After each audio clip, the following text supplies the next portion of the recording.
আসসালামু আলাইকুম। অবিরাম বাংলা সংবাদে সবাইকে স্বাগত জানাচ্ছি আমি শান্তা ইসলাম। শুরুতে বিআরবি কেবলস সংবাদ শিরোনাম জানিয়ে দেব এই মুহূর্তে হাতে পাওয়া সর্বশেষ গুরুত্বপূর্ণ আপডেট আন্তর্জাতিক সংবাদ। শুরুতেই জানাবো দ্য নিউ ইয়র্ক টাইমসের প্রতিবেদন, ইরান যুদ্ধে কৌশলগত পরাজয়ের পথে যুক্তরাষ্ট্র, মিত্রদের উৎকণ্ঠা। মার্কিন প্রেসিডেন্ট ডোনাল্ড ট্রাম্পের নেতৃত্বে ইরানের বিরুদ্ধে চলমান যুদ্ধে যুক্তরাষ্ট্রের কৌশলগত পরাজয় হতে চলেছে। দীর্ঘ 6 মাসের সামরিক অভিযান সত্ত্বেও তেহরানের বিপক্ষে ঘোষিত রাজনৈতিক লক্ষ্য অর্জন করতে পারেনি যুক্তরাষ্ট্র। যুক্তরাষ্ট্র সামরিক শক্তিতে এগিয়ে থাকলেও ইরানের আচরণ বা নীতিতে দীর্ঘস্থায়ী পরিবর্তন আনতে পারেনি। তাই যুক্তরাষ্ট্রের মিত্রদের কাছে দেশটির এমন অবস্থা কৌশলগত পরাজয়ের ইঙ্গিত দিচ্ছে। এবারে জানাবো পাকিস্তানে অস্থিরতা বাড়ছেই, ইমরান খানকে মুক্তি দিতে চলেছে গোপন আলোচনা। পাকিস্তানের উত্তরে রাওয়ালপিন্ডির আদিয়ালা কারাগারে একটি নির্জন কক্ষে বন্দী রয়েছেন পাকিস্তানের সাবেক প্রধানমন্ত্রী ইমরান খান। তার কারাজীবনে 3 বছর পূর্ণ হতে চলেছে চলতি সপ্তাহেই। সামরিক বাহিনীর সঙ্গে বিরোধে জড়িয়ে 2023 সালে দুর্নীতির মামলায় কারাবন্দী হন তিনি। জানাবো ইরান এবং ওমানের কৌশলগত আলোচনা চূড়ান্ত পর্যায়ে, বললেন পররাষ্ট্রমন্ত্রী আরাকসি। ইরান এবং ওমানের মধ্যকার দ্বিপাক্ষিক আলোচনা চূড়ান্ত পর্যায়ে পৌঁছে গেছে বলে জানিয়েছেন ইরানের পররাষ্ট্রমন্ত্রী আব্বাস আরাকসি। রোববার কাতার ভিত্তিক সংবাদ মাধ্যম আল জাজিরা এ তথ্য নিশ্চিত করেছে। এদিকে ওয়াশিংটন তেহরানের সংলাপ শুরু সোমবার, জানালেন ট্রাম্প। ইরানের সঙ্গে যুক্তরাষ্ট্রের আলোচনা সোমবার থেকে শুরু হবে বলে জানিয়েছেন মার্কিন প্রেসিডেন্ট ডোনাল্ড ট্রাম্প। এয়ারফোর্স ওয়ানের সাংবাদিকদের সঙ্গে আলাপকালে ট্রাম্প বলেন, ইরানের সঙ্গে আলোচনা মধ্যস্থতাকারীদের মাধ্যমে হতে পারে এবং 3রা আগস্ট বিকালে শুরু হবে। তিনি বলেন, আমি এটি করতে চাই, এতে অনেক মানুষের জীবন বাঁচবে এবং অপ্রয়োজনীয় শক্তির প্রয়োগ এড়ানো যাবে। এবারে থাকছে গ্রিসে দাবানল নেভাতে গিয়ে 2 হেলিকপ্টারের সংঘর্ষ, নিহত 2। ইউরোপ জুড়ে ভয়াবহ দাবানলের মধ্যে গ্রিসে আগুন নিয়ন্ত্রণে কাজ করবার সময় 2টি অগ্নি নির্বাপন হেলিকপ্টারের সংঘর্ষে 2 জন নিহত হয়েছেন। একই সময় ফ্রান্সে বড় ধরনের দাবানলের গতিপথ পরিবর্তন হয়েছে এবং গ্রিসের পর্যটন দ্বীপ কেফালেনিয়াতে নতুন করে আগুন ছড়িয়ে পড়ায় বেশ কয়েকটি এলাকা থেকে লোকজনকে সরিয়ে নেওয়া হচ্ছে। এবং সর্বশেষ জানাবো যুক্তরাজ্য, বুলগেরিয়া ও ইউক্রেন ইরানের বিরুদ্ধে যুদ্ধে না জড়ানোর নিশ্চয়তা দিয়েছে। ইরানের বিরুদ্ধে চলমান যুদ্ধে কোনোভাবেই অংশ নেবে না বলে তেহরানকে আশ্বস্ত করেছে যুক্তরাজ্য, বুলগেরিয়া এবং ইউক্রেন। ইরানের পররাষ্ট্র মন্ত্রণালয়ের মুখপাত্র ইসমাইল বাঘাই এ দাবি করেছেন। এতক্ষণ শুনছিলেন সংবাদ শিরোনাম, এবার থাকছে পুরো সংবাদ। দর্শক, অনুরোধ থাকবে ভিডিওতে একটি লাইক দিন, কমেন্টস করে জানিয়ে দিন এই ভিডিওটি আপনি কোন জেলা থেকে দেখছেন এবং শুনছেন।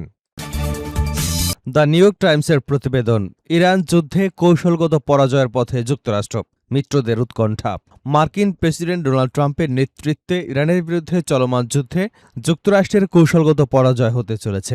দীর্ঘ 6 মাসের সামরিক অভিযান সত্ত্বেও তেহরানের বিপক্ষে ঘোষিত রাজনৈতিক লক্ষ্য অর্জন করতে পারেনি ওয়াশিংটন।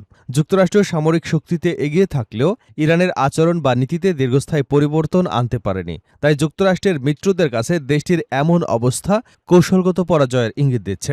সাবেক কূটনৈতিক, নিরাপত্তা বিশ্লেষক এবং আঞ্চলিক বিশেষজ্ঞদের উদ্ধৃত করে শুক্রবার মার্কিন সংবাদপত্র দ্য নিউ ইয়র্ক টাইমসের একটি বিশ্লেষণধর্মী প্রতিবেদনে এমন দাবি করা হয়েছে। বিশ্লেষণে বলা হয়েছে, নেতৃত্ব ধরে রাখতে বৈশ্বিক পরিসরে সামরিক অভিযান পরিচালনার জন্য গুরুত্বপূর্ণ অস্ত্র ও গোলাবারুদের ঘাটতির মুখে পড়েছে মার্কিন সামরিক বাহিনী। এটি রাশিয়া এবং চীনের মতো প্রতিদ্বন্দ্বীদের কাছে যুক্তরাষ্ট্রের দুর্বলতার ইঙ্গিত হিসেবে দেখা হতে পারে। প্রতিবেদনে বলা হয়েছে, যুদ্ধটি যুক্তরাষ্ট্রের সামরিক শক্তির সীমাবদ্ধতা তুলে ধরেছে এবং একই সঙ্গে মিত্র দেশগুলোর মধ্যে ওয়াশিংটনের বিশ্বাসযোগ্যতা নিয়ে প্রশ্ন তৈরি হয়েছে। সামরিক চাপ সত্ত্বেও ইরান এখনও আঞ্চলিকভাবে গুরুত্বপূর্ণ অবস্থান ধরে রেখেছে এবং হরমুজ প্রণালীতে কৌশলগত অস্ত্র হিসেবে ব্যবহার করবার সক্ষমতা এখনও বজায় রেখে চলেছে। সংবাদ মাধ্যমটির বিশ্লেষণে হরমুজ প্রণালীকে ইরানের অন্যতম প্রধান কৌশলগত হাতিয়ার হিসেবে উল্লেখ করা হয়েছে। প্রণালীটি ঘিরে ইরান এবং ওমানের মধ্যে আলোচনা বর্তমান সংঘাতের একটি গুরুত্বপূর্ণ কূটনৈতিক ইস্যুতে পরিণত হয়েছে। এক্ষেত্রে হরমুজ নিয়ন্ত্রণে তৃতীয় কোনো পক্ষ থাকার বিষয়ে পুরোপুরি দ্বিমত পোষণ করে ইরান। তাই ভবিষ্যৎ আলোচনায় ইরান এই প্রণালীকে গুরুত্বপূর্ণ দর কষাকষির উপাদান হিসেবে ব্যবহার করতে পারে বলে মত দিয়েছেন বিশ্লেষকরা।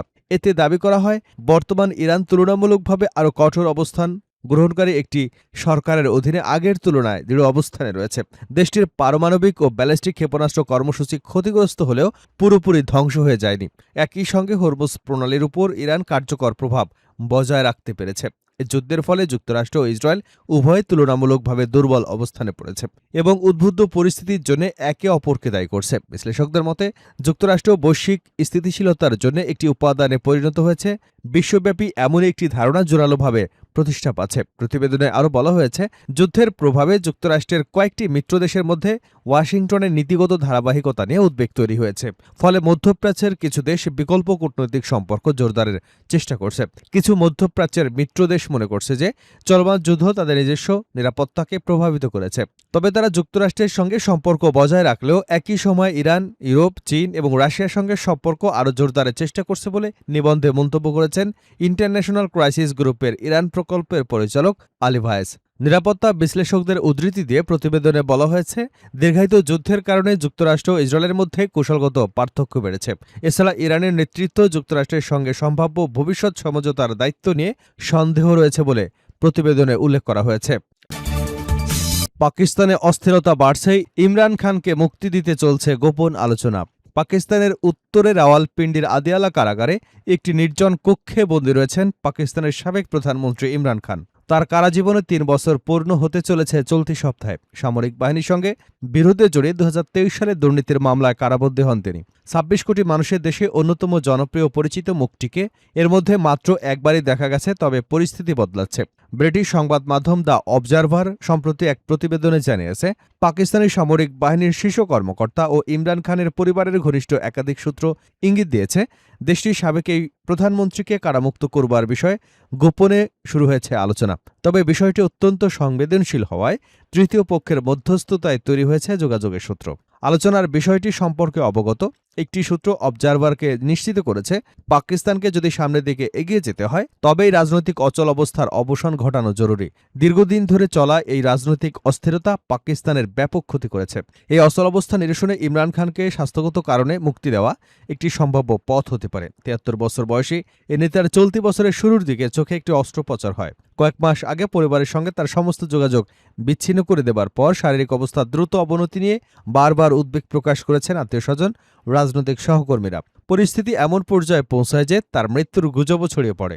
দ্য অবজারভারকে দেওয়া এক যৌথ বিবৃতিতে ইমরান খানের 2 ছেলে সুলাইমান এবং কাসিম খান জানান, তাদের পক্ষে এখন আর চুপ থাকা সম্ভব নয়। বিবৃতিতে 2 ভাই বলেন, আমাদের বাবাকে 7 মাসের বেশি সময় ধরে বাইরের পৃথিবী থেকে সম্পূর্ণ বিচ্ছিন্ন করে রাখা হয়েছে। আমরা আশঙ্কা করছি এই দীর্ঘ কারাবাসে তার স্বাস্থ্য ভেঙে পড়েছে। আমাদের তার সঙ্গে কোনো স্বাধীন বা নিয়মিতভাবে যোগাযোগ করবার সুযোগ দেওয়া হচ্ছে না।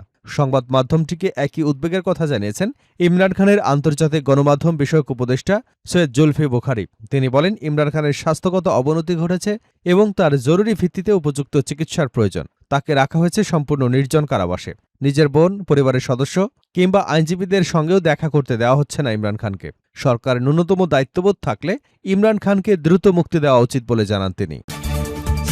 ইরান ও ওমানের কৌশলগত আলোচনা চূড়ান্ত পর্যায়ে, পররাষ্ট্রমন্ত্রী আব্বাস আরাকচি। ইরান এবং ওমানের মধ্যকার দ্বিপাক্ষিক আলোচনা চূড়ান্ত পর্যায়ে পৌঁছেছে বলে নিশ্চিত করেছেন ইরানের পররাষ্ট্রমন্ত্রী আব্বাস আরাকচি। রোববার কাতার ভিত্তিক সংবাদ মাধ্যম আল জাজিরার এক প্রতিবেদনে এ তথ্য জানা গেছে। সামাজিক যোগাযোগ মাধ্যম টেলিগ্রামে দেওয়া এক বার্তায় আরাকচি জানান, ইরানি মন্ত্রিসভায় পেশ করা এক প্রতিবেদনে তিনি মাস্কাট এবং তেহরানের মধ্যকার আলোচনাকে চূড়ান্ত বা বাস্তবায়নের পথে বলে বর্ণনা করেছেন। কৌশলগতভাবে অত্যন্ত সংবেদনশীল এবং বিশ্বের অন্যতম প্রধান জ্বালানি পথ হরমুজ প্রণালীর ভবিষ্যৎ ব্যবস্থাপনা ও নিরাপত্তা নিয়ে বেশ কিছুদিন ধরে নিবিড় আলোচনা চালিয়ে আসছে 2 প্রতিবেশী দেশ। ওয়াশিংটন তেহরান সংলাপ শুরু সোমবার, জানালেন ট্রাম্প। ইরানের সঙ্গে যুক্তরাষ্ট্রের আলোচনা আগামী সোমবার থেকে শুরু হবে বলে জানিয়েছেন মার্কিন প্রেসিডেন্ট ডোনাল্ড ট্রাম্প। এয়ারফোর্স ওয়ানের সাংবাদিকদের সঙ্গে আলাপকালে ট্রাম্প বলেন, ইরানের সঙ্গে আলোচনা মধ্যস্থতাকারীদের মাধ্যমে হতে পারে এবং ৩রা আগস্ট বিকালে শুরু হবে। তিনি বলেন, আমি এটি করতে চাই, এতে অনেক মানুষের জীবন বাঁচবে এবং অপ্রয়োজনীয় শক্তি প্রয়োগ এড়ানো যাবে।